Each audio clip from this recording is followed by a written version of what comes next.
The air in the corridor of the Cedar Grove Music Academy was always a little different. It smelled of old wood, lemon polish, and something else. Something Alara could only describe as potential. It was the scent of dreams that hadn't happened yet, clinging to the framed portraits of past maestros who stared down with severe, accomplished eyes. She moved quietly, a gray shadow in her simple clothes, her sneakers whispering on the gleaming parquet floor. In her hand, a bucket of cleaning supplies sloshed softly. Alara was 16, but she felt both older and younger than her years. Life had sanded down her sharp edges, making her movements economical, her presence faint. Her father was the night janitor for the academy, a job he'd held for a decade. When his assistant quit 6 months ago, Alara had started helping him after her own school day finished. It wasn't for the money, though they needed it. It was to be near the music. To most of the day students, she was part of the scenery. Like a well-placed potted plant or a useful bench, they streamed past her in bursts of laughter and chatter, violin cases bumping hips, sheet music fluttering like trapped birds. They existed in a world of bright colors and loud confidence, a world where a wrong note was a tragedy to be dissected, not a secret to be cherished. Alara's world was one of listening. She knew the practicing habits of every serious student, the boy in room 3B, who always stumbled through the same tricky scale at 4:15 p.m., the girl with the flute whose melodies were always sad and sweet, like forgotten lullabies. But her true sanctuary, her secret shrine, was the main hall. The Augustan Hall. It was a beautiful, intimidating room with high ceilings and velvet curtains the color of dried blood. And on its vast stage sat the heart of it all, a 9-foot-long Steinway grand piano, its polished ebony surface a mirror to the empty seats. Her father's rule was strict. We clean around, Alara, not on. Especially not that one. Mr. Dvorak would have my head. Mr. Dvorak was the academy's director, a man with a voice that could slice glass and a temper that was legendary. The piano was his god. So, Alara cleaned. She dusted the railings of the balconies, wiped down the hundreds of seats, mopped the stage floor until it shone. And all the while, her eyes were drawn to the piano. It was more than an instrument. It was a silent beast, a sleeping giant full of songs waiting to be born. Sometimes, when the hall was so quiet she could hear the old building settle, she'd imagine what it would feel like to just press a single key, to be the source of a sound in this temple of sound, rather than its silent caretaker. One Tuesday evening, the pull was stronger than usual. The last student had left hours ago. The only light came from the dim emergency lamps, casting long, dramatic shadows. The silence was complete, a thick, velvety thing. Her father was in the administrative wing, dealing with a backed-up sink. She was alone. She finished mopping the edge of the stage and leaned on the handle, staring at the piano. Tonight, it didn't look intimidating. It looked lonely. The thought was so clear it was like a voice in her head. It's just wood and wire. It can't tell who you are. Setting the mop carefully aside, she walked towards it. Her heartbeat thumped in her ears, louder than any drum. This was breaking the biggest rule. This was crossing a line she wasn't supposed to even see. She stood before the keyboard, the lid propped open like a wing. 88 keys, a landscape of black and white, waiting slowly. She took off her yellow rubber cleaning glove. Her hand, pale and slightly trembling, hovered. She didn't want to play a song. She wasn't even sure she could. She just wanted a connection, a single, honest sound. She chose a key in the middle, a pure, simple note. Gently, with just the pad of her finger, she pressed down. The note bloomed in the silent hall. It wasn't just a sound. It was a physical presence. It started clear and firm from under her finger and then expanded, filling the empty space, climbing to the rafters, vibrating in the air around her. It was the most beautiful thing she had ever been a part of. The note hung there, sustained by the hall's perfect acoustics, and then slowly, sadly, faded into nothing. A sigh escaped her, a sigh she didn't know she'd been holding. A smile, small and private, touched her lips. For that 1 second, she hadn't been the janitor's daughter. She had been a girl in a note, and that was enough. She didn't see the figure standing in the shadows of the side exit door. Leo had forgotten his favorite notebook, the one with all his performance notes, and had talked the security guard into letting him back in. He was the academy's golden boy, a senior with a cascade of perfect curls and a smile that convinced adults. He was more mature than he was. He'd heard the single, clear note and had frozen, peeking into the hall to see its source. He saw Alara, her back to him, her cleaning cart nearby. He saw the single, gloveless hand on the key. He didn't see the reverence on her face. He saw a punchline. Leo didn't mean to be cruel, not in a premeditated way. It was just too easy, too perfect. The silent, invisible girl touching the sacred instrument. It was a story that would kill in the common room tomorrow. A smirk spread across his face. He slipped back out the door. The forgotten notebook now secondary to the gem of gossip he now carried. The next morning, the atmosphere shifted. Elara, as usual, was moving between classes in her regular school, which was in a different part of town. But here, in the hallways of Cedar Grove during her brief visit to bring her father his lunch, she felt eyes on her. Whispers slithered through the clusters of music students like little snakes. That's her. Someone murmured. Double quotes. No, really? The one who, yeah, touched the Steinway. With her asterisk cleaning asterisk hands, her cheeks began to burn. She kept her head down, focusing on the pattern of the tiles. It was in the main lobby that it happened. She was cutting through to the service staircase when a burst of laughter erupted. From a sunlit alcove, Leo was there, holding court with his usual group, a couple of violinists, a cellist, and a few hangers-on. He had his phone out, pretending to scroll, but his voice was loud and performative. I'm telling you, he said, his tone dripping with mock awe. It was a masterclass, a true artist at work. He set his phone down on a bench and adopted a dramatic, slouching posture, mimicking someone creeping. He tiptoed with exaggerated care. First, you have to, approach the beast. His friends giggled. Elara tried to melt into the wall, but she was trapped, needing to pass them to get to the stairs. Leo picked up a random pamphlet from a table, holding it like a sacred text. He pretended to dust the air with it, then knelt before the bench as if it were the piano. With a flourish of his wrist, he pretended to take off an imaginary, elaborate glove. He wiggled his fingers, then, with a look of profound concentration, extended one finger and ever so delicately tapped the surface of the bench. He then jerked his hand back as if shocked, shaking it wildly. Astonishing, he cried in a falsetto. The tonal quality, a little dusty, maybe needs a wipe, but the potential asterisk. He began pretending to furiously polish the bench with the pamphlet. Just gotta get the grime off the middle C. Then maybe I'll audition. The group howled with laughter. One of the girls, wiping a tear from her eye, caught sight of Elara frozen by the water cooler. Her laughter died, and she nudged Leo. Leo turned. His eyes met Elara's. For a fraction of a second, she saw something flicker there, not quite guilt, but a momentary check, a recognition that the prop in his joke was a real person, but it was snuffed out by the approving laughter of his friends. The social reward was too sweet. He gave her a slow, appraising look, from her worn sneakers to her tightly held lunch bag dupes. He said, not sounding sorry at all. He offered a lazy, lopsided smile. Hey, no hard feelings, right?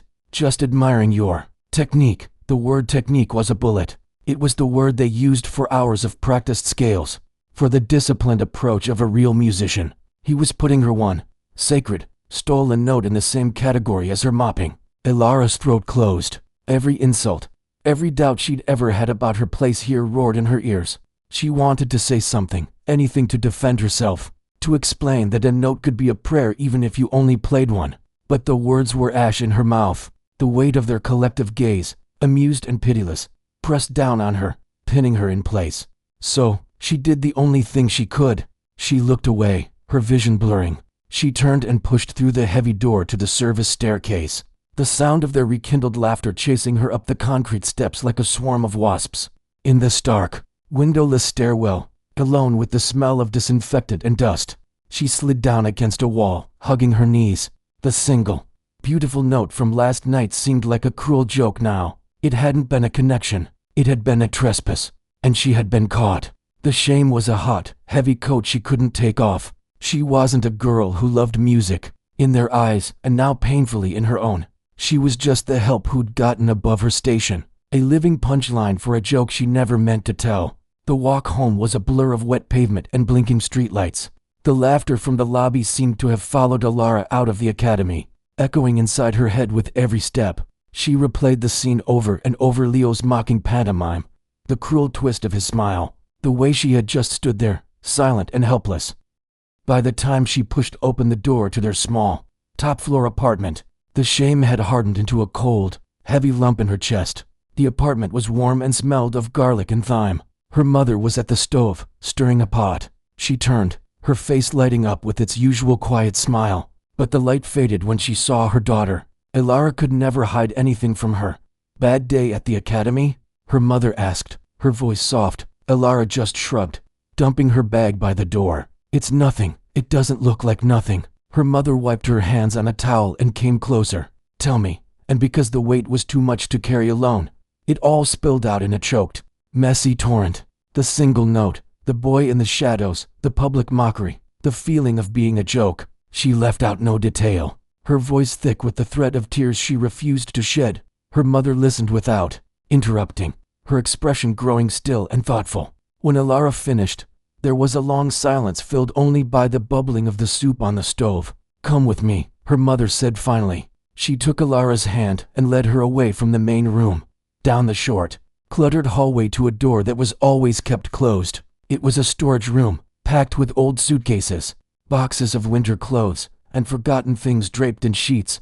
"Help me with this," her mother said, gesturing to a large, heavy shape in the corner, covered by a faded floral bedsheet. They moved boxes, and with a grunt, her mother pulled the sheet away. Dust motes danced in the slanted light from the hallway. Underneath wasn't just more junk, it was a piano. An old, upright piano, its dark wood scarred and its surface dull. One of its front legs was slightly chipped. It looked ancient, tired, and utterly beautiful to Elara. "This was your grandmother's," her mother said, running a gentle hand over the top. "My mother's, she was. She was a real musician. In the old country, people would come from villages to hear her play." Elara stared, her breath caught. Her grandmother had died before she was born. She was just a face in a faded photograph, a serious woman with kind eyes. "Not a musician. Why is it here? Why didn't you ever say?" Her mother's smile was sad. "After she died, and we came here, life became about work, about survival. The piano was a memory that hurt too much. It was a dream that seemed impossible in this new place.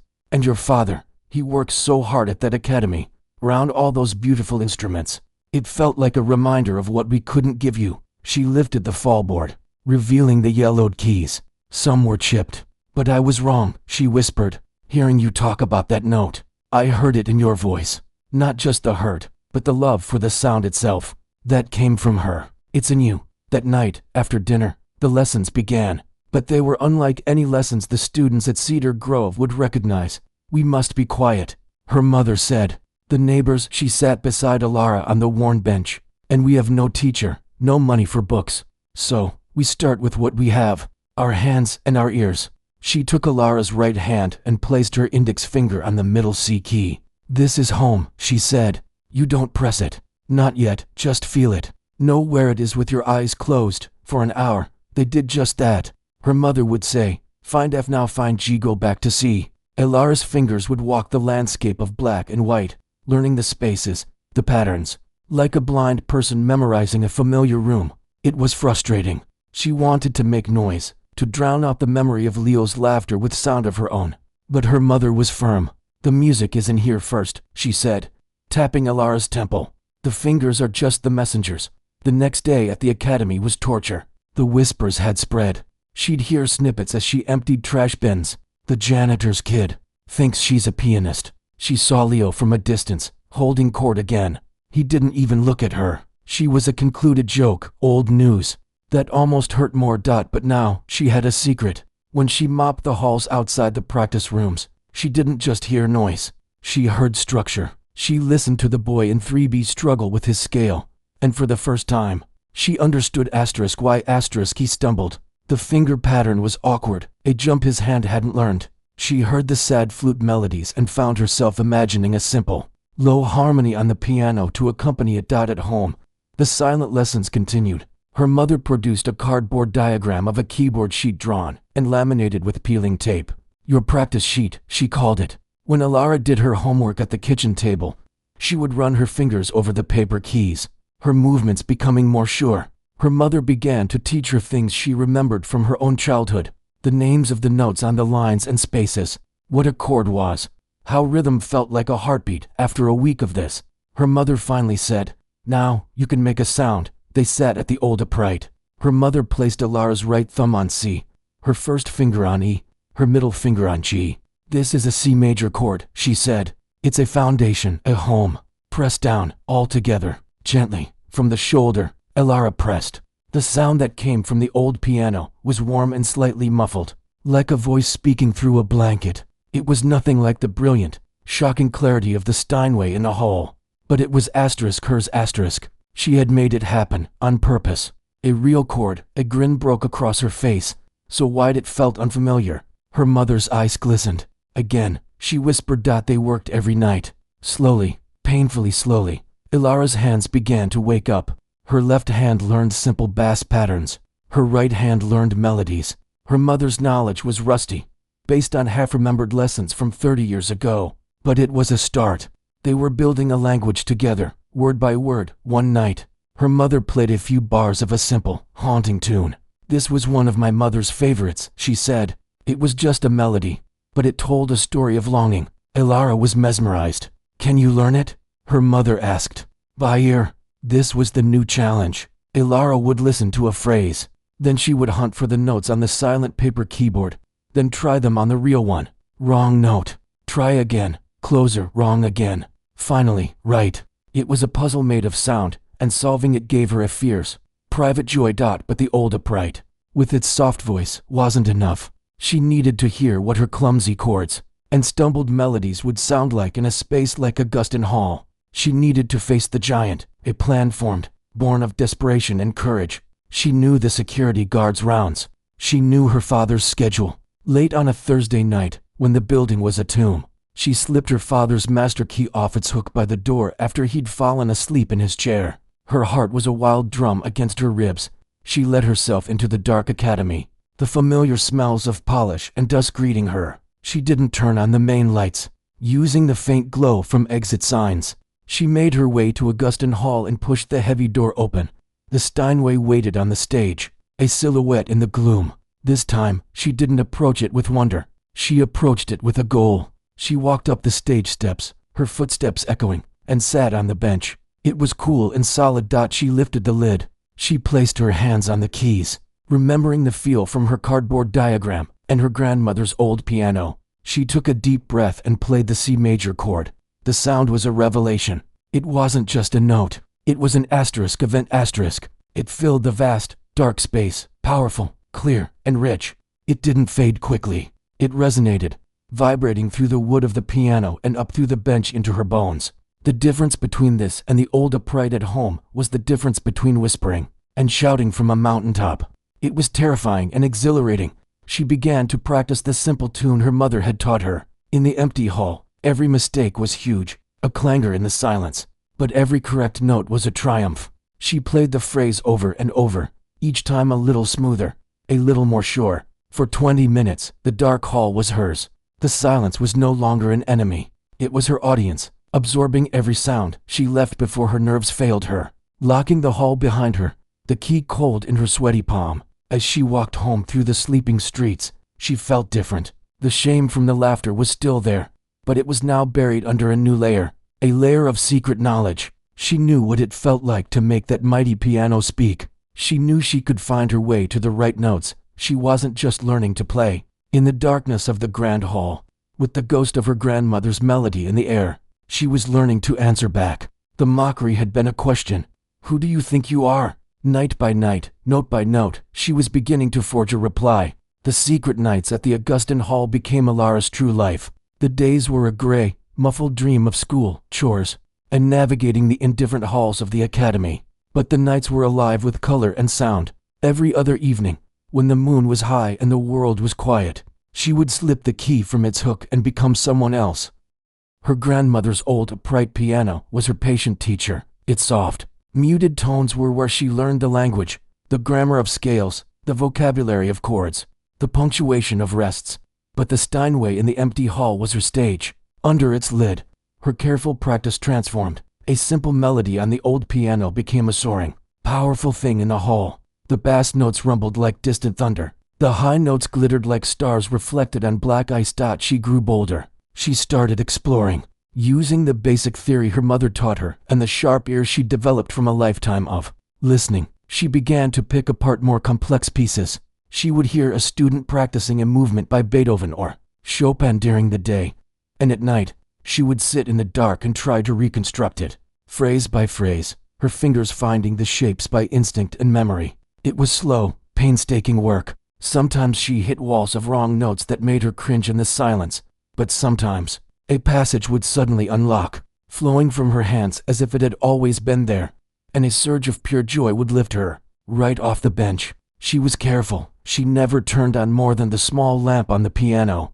She always left exactly as she found it, the bench at the precise distance, the lid at the perfect angle. The hall became a second home, a sacred space where the only judgment came from her own ears. It was during one of these late-night sessions that she saw the notice. It was a glossy poster, newly tacked to the main bulletin board near the academy's entrance, screaming in bold, important letters, **** Riverton Conservatory Scholarship Competition. ***. Her heart stopped. The Riverton Conservatory was a name she knew from the daydreams of every student here. It was the next step, the promised land for the truly gifted. The poster promised a full-ride scholarship, a chance to study with masters. The audition piece was listed, the first movement of Beethoven's Pathetic Sonata. She'd heard Leo practicing its dramatic, sorrowful opening chords for weeks. A wild, impossible thought flickered in her mind. She tried to stamp it out. It was ridiculous. It was insane. She was the girl who mopped the floors. She was the punchline.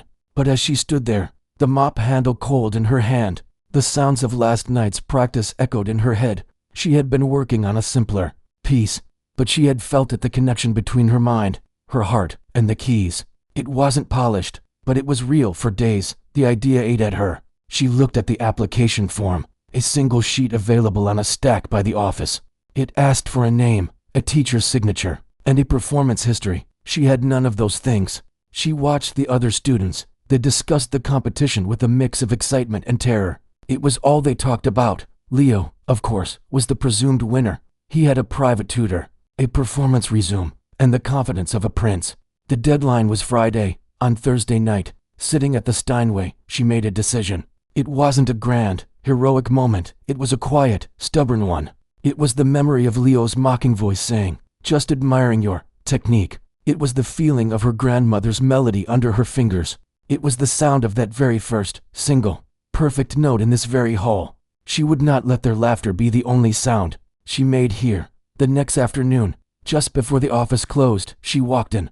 Her palms were slick with sweat. The office administrator, a woman with severe glasses, looked up.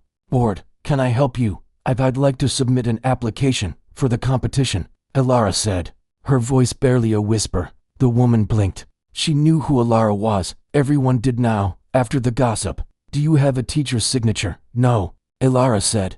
"Performance history?" "No." The woman sighed, as if Alara was wasting her time. "The form requires it, dear. It's for serious applicants." "I am serious," Alara said, and the strength in her own voice surprised her. She looked the woman in the eye. "Please, just take the form. I'll fill in what I can." With a shrug of dismissal, the woman slid a form across the counter. Alara took it, her hand trembling. In the teacher's section, she wrote her mother's name. In the performance history section, she left it blank. She wrote her own name at the top and dropped it in the submission box. It felt like dropping a pebble into a deep, dark well, unsure if she would ever hear a splash. The splash came immediately. By the next morning, the news was everywhere. It didn't spread in whispers this time. It was a roar of disbelief and cruel amusement. "She did what asterisk? The cleaning girl? She's auditioning with the Patheticade. Has she even heard it?" Leo found it hilarious. He stood in the common room, holding a copy of the applicant list that had been posted. Her name was at the bottom, a glaring oddity. "I guess we should all be worried," he announced to his friends, a wide grin on his face. "I hear she's been practicing her scales with a dust cloth. It's a revolutionary technique." The laughter was a physical force in the room. Teachers, too, looked at her with new expressions, not anger, but a kind of gentle, pitying concern.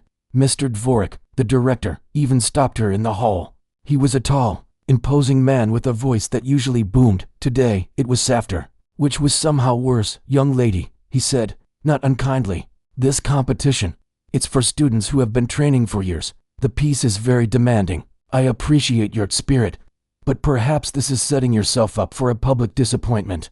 There's no shame in knowing your place, knowing your place. The words echoed in her head long after he walked away. Her place was in the shadows, silent and useful. Her place was not on the stage. The week before the competition was a special kind of hell. The taunts were less playful now, edged with a genuine annoyance that she would dare to insert herself into their world. She was an insult to their years of sacrifice, their expensive lessons, their talent. She became a ghost again, moving through the halls with her head down. But this time by choice. She was conserving every ounce of energy, every bit of focus, for the night. She practiced with a desperate intensity she didn't know she possessed. She wasn't just learning notes anymore. She was trying to learn a feeling. The Pathetique wasn't just a series of chords and runs. It was anger, despair, and a fierce, struggling hope. She listened to recordings on the library computer, her eyes closed, trying to absorb the emotion. At night in the hall, she didn't just play. She attacked the piano. She pleaded with it. She let the music shake her. To nights before the competition, she was lost in the final, furious passages. She didn't hear the side door open. She didn't see the figure slip in and stand at the back of the hall, shrouded in darkness. She finished, her chest heaving, her fingers aching. The last chord still vibrated in the air. And then, from the blackness, came the slow, clear sound of a single person clapping. She froze, terror icing her veins. Leo stepped out of the shadows, walking down the center aisle towards the stage. He wasn't smiling. He looked confused and strangely angry. "So it's true," he said, his voice flat in the huge space. "You've been sneaking in here." Alara said nothing. She felt exposed, naked. "I heard you from the practice wing," he continued, stopping at the edge of the stage. He looked up at her, his face hard to read in the dim light. "Why are you doing this? Seriously? Why are you setting yourself up for this? It's a hard piece. You're not ready." All the fear inside her suddenly crystallized into something sharp and clear. This wasn't about her. This was about him, her presence in the competition, her secret practice. It confused his world. It broke the rules. She stood up from the bench. She looked down at him. And for the first time, she didn't feel small. "The piano," she said, and her voice didn't shake. It was quiet, but it carried in the silent hall. "It doesn't care who cleans its keys." The words hung between them. Leo's confident mask slipped completely. He looked startled, then offended, then something else, a flicker of something that might have been doubt. He opened his mouth to retort, but no sound came out. He just stared at her, this quiet girl who suddenly seemed to take up all the space on the stage. He finally shook his head, turning away. "You'll see," he muttered, more to himself than to her, and walked quickly back up the aisle, disappearing into the darkness from which he came. Alara sank back onto the bench, her legs weak. The confrontation had left her trembling, but as the panic faded, a new feeling settled in. It wasn't confidence, exactly, it was resolve. He had heard her, he had heard the music, and he had come to confront it, not to mock it. He was afraid, not of her, but of what she represented, a question mark, a variable he hadn't accounted for. She placed her hands back on the keys, the cool smoothness familiar and comforting. She played the first, grave, powerful chord of the Pathetique. The sound was a declaration. She was done hiding. The stage was just a piece of wood. The piano was just an instrument. And in today's time, she would walk out into the light and finally be heard. The morning after the confrontation felt strangely quiet. The usual buzz of gossip seemed to have turned inward, becoming a low, tense hum. Leo and his friends didn't look at Alara when she passed. They didn't mock her. They acted as if she had become invisible again.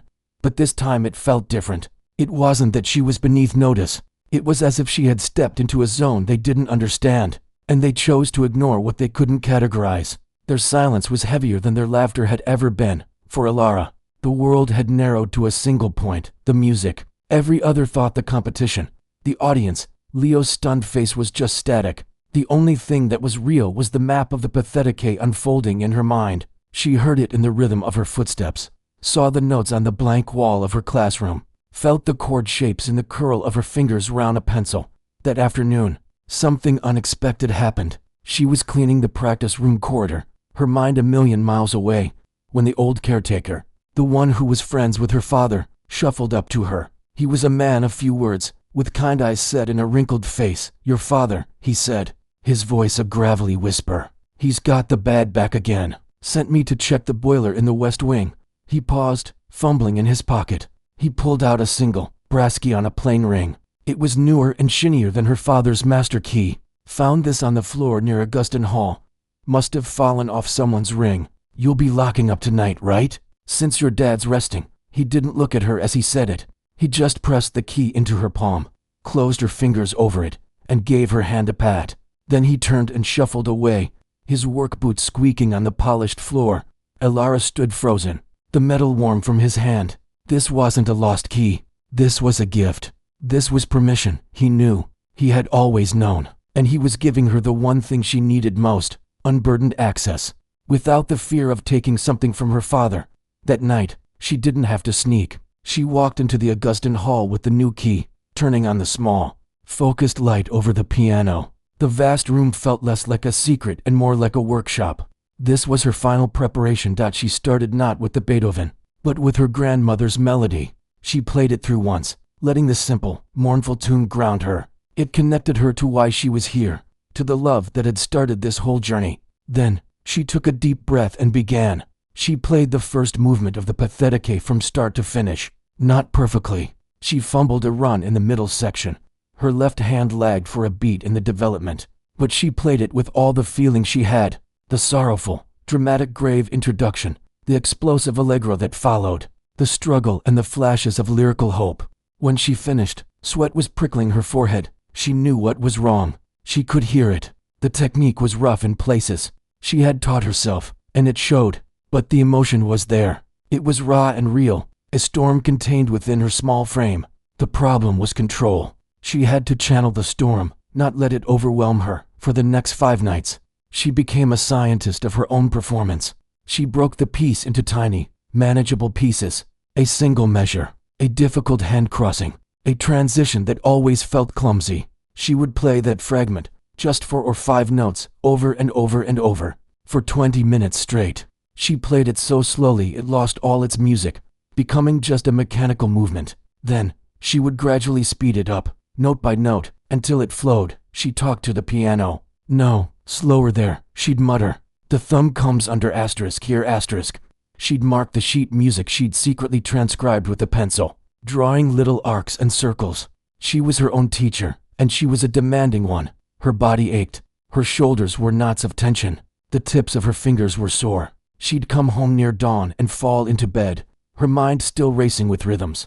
Her mother would wake her with a gentle hand on her shoulder and a cup of tea, saying nothing, her eyes full of a worried pride. Meanwhile, the academy during the day was a portrait of a different kind of preparation. The official competitors were everywhere. You could hear the Pathetique echoing from 3 different practice rooms at once. The air was thick with nervous energy. Students compared teachers' advice, argued over interpretations, and practiced their stage bows in the mirror. Leo was always surrounded. His teacher, a severe man with a goatee, was a constant presence, fine-tuning his every phrase. More drama in the left hand. "Leo, it's not a waltz, it's a cry." Leo would play, and it was flawless. It was powerful. It was technically brilliant. It sounded exactly like the recording Elara had listened to 100 times. It was perfect, and to Elara, listening from the hallway with her cleaning cart, it sometimes sounded a little bit like a very expensive, very well-programmed machine. She couldn't explain why, but it lacked the ache she felt in her own bones when she played the same notes. The night before the competition, Elara didn't go to the hall. Her mother insisted. "Your mind needs to rest as much as your fingers," she said. They sat in their living room, the old upright silent in the corner. Her mother didn't offer empty reassurance. She didn't say, "You'll win." Instead, she said, "Tomorrow, you play for her. For my mother. You make her hurt again in that big hall. That is all. That is everything." Elara nodded, tears pressing behind her eyes. That was a purpose she could hold on to. It was bigger than beating Leo, bigger than proving a point. It was about legacy, about a song passed down through silence and struggle. On the morning of the competition, the Augustan hall was transformed. The heavy velvet curtains were opened, letting in harsh sunlight. Every seat was visible. The stage looked smaller, more exposed. A panel of 3 judges sat at a long table in the center of the hall, their faces serious, pens poised. The air was cold with air conditioning and hot with anxiety. The competitors sat in the front rows, a cluster of nervous brilliance. Elara sat at the very back, in the last row, wearing a simple blue dress that had been her mother's. It was clean and pressed, but undeniably old-fashioned. She looked like she had wandered in from another decade. She kept her hands folded in her lap, her head down. She was trying to be a stone, smooth and unmoved by the river of noise around her. One by one, the students were called. They walked up with confident strides, adjusted the bench with practiced nonchalance, and played. They were all good. Some were very good. They had crisp technique, clear dynamics, thoughtful phrasing. The judges nodded, made notes, their expressions unreadable. Then, Leo was called. A slight rustle went through the audience. This was the performance they'd been waiting for. He walked to the piano with the easy grace of someone who owned the room. He gave a small, polite smile to the judges, sat down, and launched in. It was, as expected, magnificent.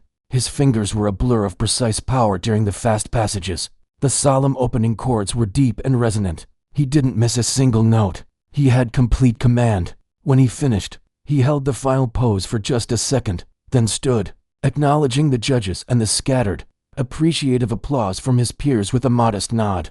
He had set the bar, and it was very, very high. He walked back to his seat, not looking at Alara, a slight smile of satisfaction on his lips. The judge looked at her list. Our final performer, she announced, her tone neutral. Alara. A wave of tense, curious silence washed over the whole. Every head turned. The walk from the back row to the stage felt like a mile. Her legs were made of wood.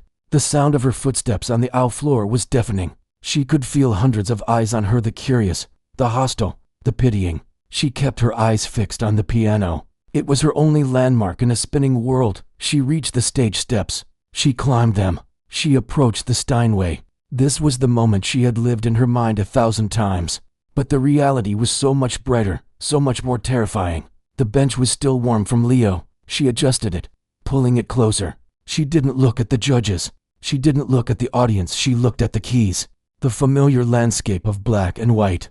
She placed her hands in her lap for a moment, taking one last, deep breath. She wasn't thinking about the notes anymore. She wasn't thinking about her grandmother, or her mother, or Leo's mockery. She was emptying herself out.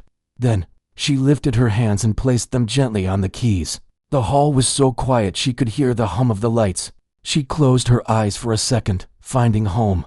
Her right thumb found middle C. Her left hand settled into its position, and she began. The first chord was not a sound. It was a presence. It began not from her fingers, but from somewhere deep in her chest, traveling down her arms and erupting into the hall. It was the grave introduction, slow, solemn, heavy with a grief that seemed to physically press on the air in the room. But it wasn't just playing the notes. Each chord was a statement, carved out of silence and weighted with a lifetime of listening from the shadows. The audience, still buzzing from Leo's polished performance, froze. This was different. Leo's playing had been a display. This was a confession. Alara was not performing for them. She was alone in the vast hall of her memory. The second chord, darker and more complex, was the sting of the whispered word janitor. The third, a resolution that went nowhere, was the feel of her mother's hand guiding hers on the silent keys. She leaned into the phrases, her body moving not with practiced drama, but with the natural, unthinking rhythm of someone feeling their way through a dark room. Then came the transition. A moment of tense, trembling quiet. Her hands hovered, and then she plunged into the allegro. Where Leo's allegro had been a brilliant, controlled firework display, Ilara's was a wildfire. It was raw and urgent. The fast runs weren't flawless. A note here or there blurred into its neighbor. But they weren't meant to be perfect. They were meant to be desperate. They were the sound of running, of chasing something just out of reach, a dream, a note, a place at the bench. Her left hand hammered the bass notes, a relentless, pounding heartbeat of defiance against every no and every laugh. The judges, who had been leaning back in their chairs, subtly straightened up. One put his pen down. The woman in the center stopped making notes altogether, her eyes fixed on the girl on stage. In the audience, Leo's confident smile had vanished. He stared, his brow furrowed. He was hearing the same notes he had played, but they were telling a completely different story. His had been a story of conquest. Hers was a story of survival. Alara moved into the lyrical second theme. Here, the storm cleared. The music became tender, aching with a lonely beauty. This was the melody of her secret nights. This was the sound of the single, perfect note in the empty hall. This was her grandmother's song woven into Beethoven's, her touch softened. The note singing with a pure, quiet love that made a few people in the audience catch their breath. A woman in the third row discreetly wiped the corner of her eye. Then the storm returned, fiercer than before. This was the struggle, the fight. Elara's face was set, not in a mask of concentration, but in an expression of profound effort. A strand of hair came loose from its simple tie and stuck to her damp temple. She didn't notice. She was wrestling the music onto the page, forcing it to carry all she couldn't say. The difficult passages she had practiced for hours in the dark came out not slick and easy, but powerful and hard-won.